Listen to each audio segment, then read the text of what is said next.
হবে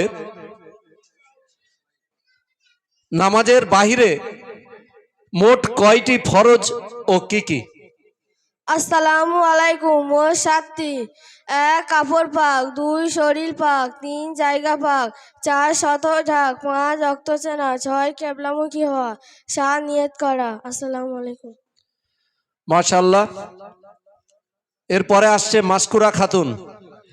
আসসালামু নামাজের ভিতরে মোট কয়টি ফরজ ও কি কি?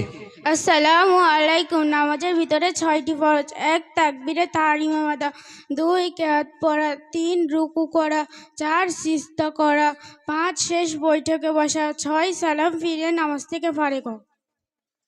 মাশাআল্লাহ।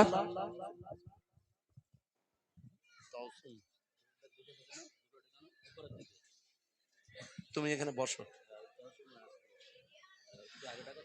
এরপরে তৌসুম খাতুন এবং আসফিয়া খাতুন।